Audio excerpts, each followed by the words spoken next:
Atonement is a Britain metafiction novel wrote by Ian McQuay, which was born in 1948, and he started to work at university, and the first elaborate that he wrote was some short Gothic stories, and soon he benched out and started to write some books, and he received a lot of prize. And by the way, Atonement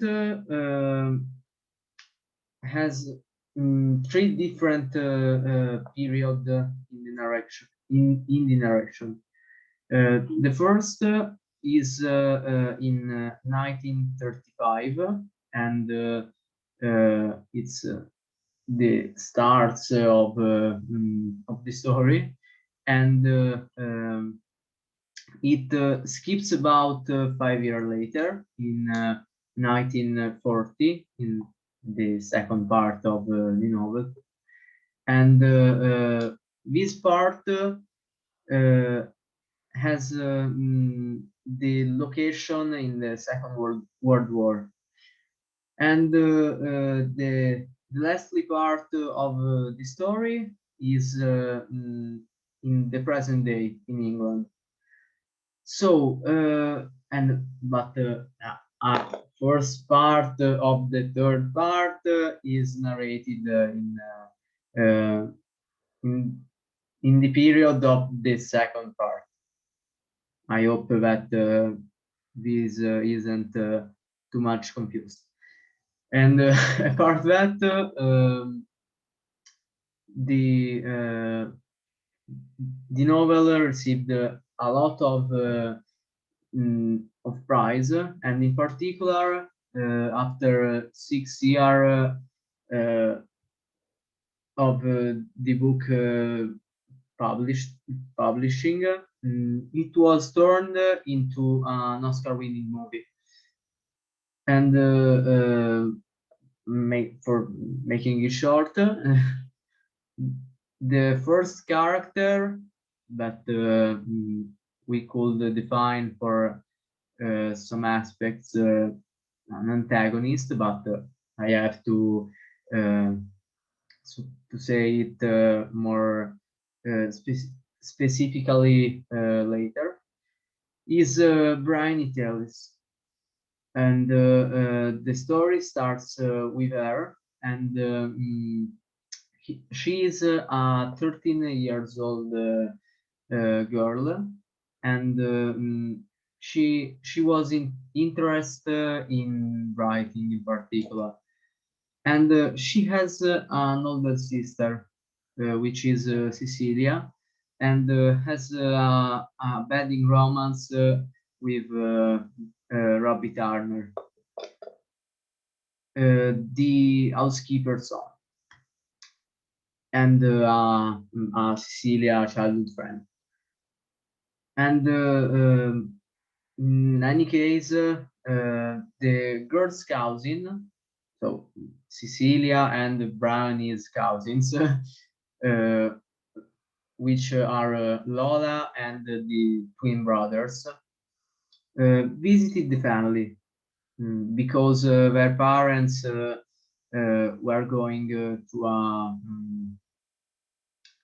a terrible divorce. And later, there was a fight between Cecilia and Robbie. And this was from affair and misunderstoods, which are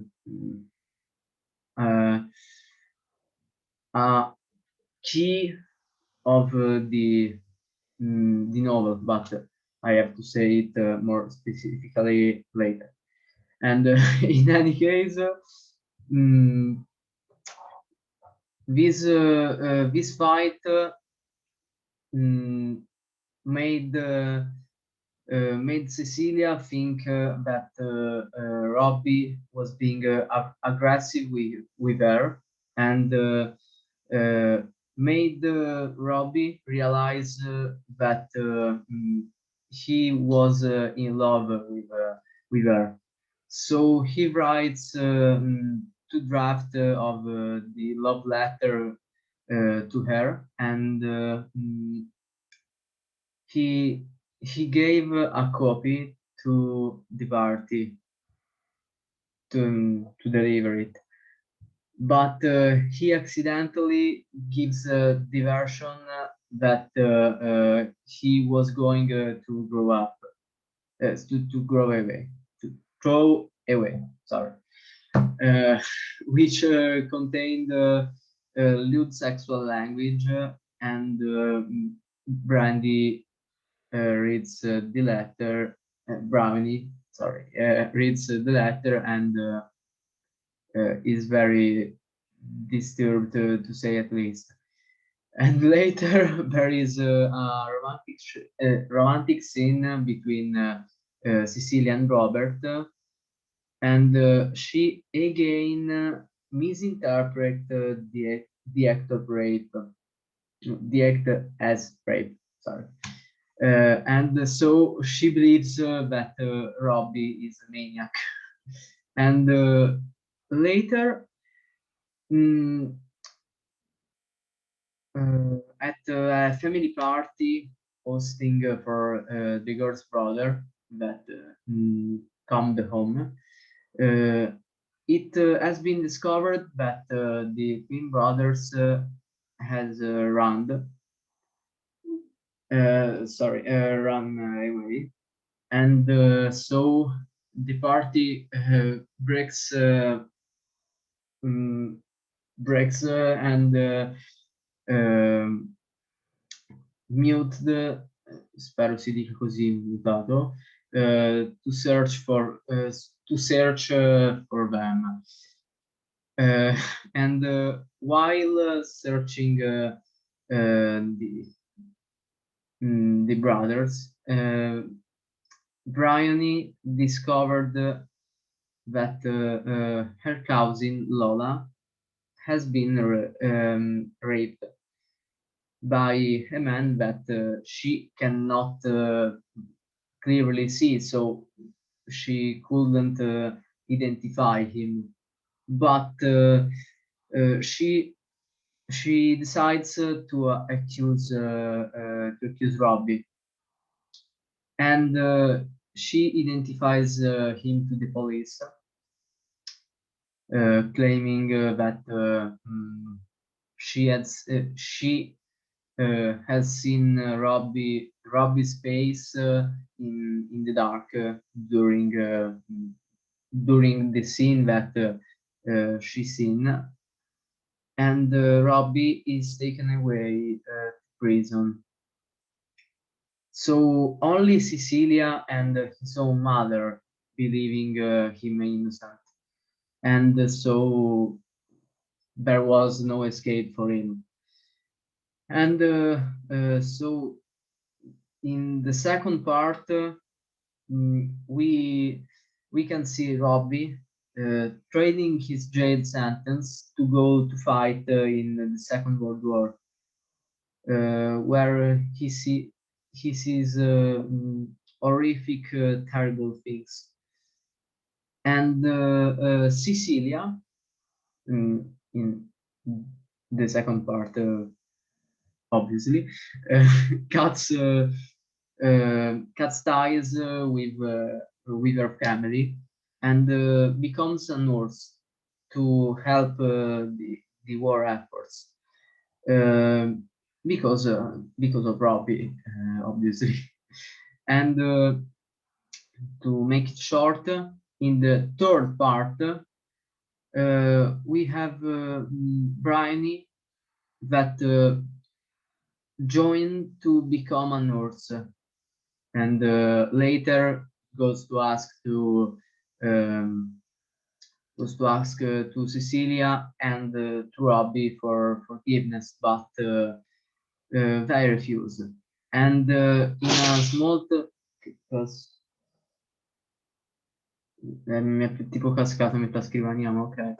In a small postscriptum, it has revealed that Bryony is the author of the story. So to her, writing this book with an happy ending is like a sort of uh,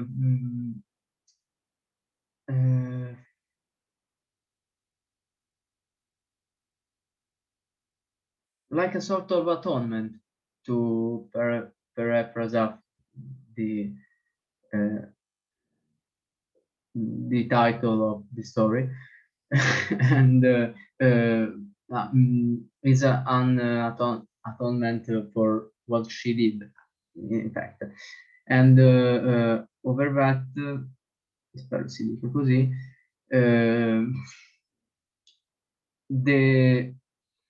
the two lovers died during the war in the real version of the story, which is contained in the postscriptum.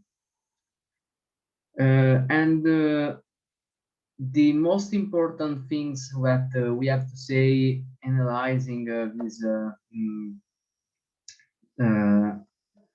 this novel are that the key point, or in any case, the most important significant that we find in the novel are the misunderstood and jumping to conclusion, seen as uh, some terrible things. In fact, misunderstood ruined the relation between Robert and Cecilia. And jumping to conclusion mm, made made Bryony ruin the relationship between Robbie and Cecilia, because this kind uh, of behavior uh, take Robbie to the prison. And over that, another important theme is the repercussions of the actions. And in this case, we can obviously uh, say that Bryony didn't uh, didn't mm, didn't think about that. And about the characters, I said I said before that Brownie can be seen as an antagonist uh, for this aspect, for these aspects, because she ruined the Robbie's and Cecilia's relation. And if we have to talk about the point of view, which is another important theme of the novel, uh, these are between the third person omniscient and the first person, because there are a lot of points of view in the novel, and the writers are like God in the story. And the novel is in part narrated by Cecilia and Robert, but it's actually Viney, because because of what she revealed at the end of the novel. And in part, in that part, is obviously in first person, identified by Bione. Spero non ci fossero troppe, insomma, espressioni strane perché l'ho fatto veramente tanto a braccetto e niente. Buonasera.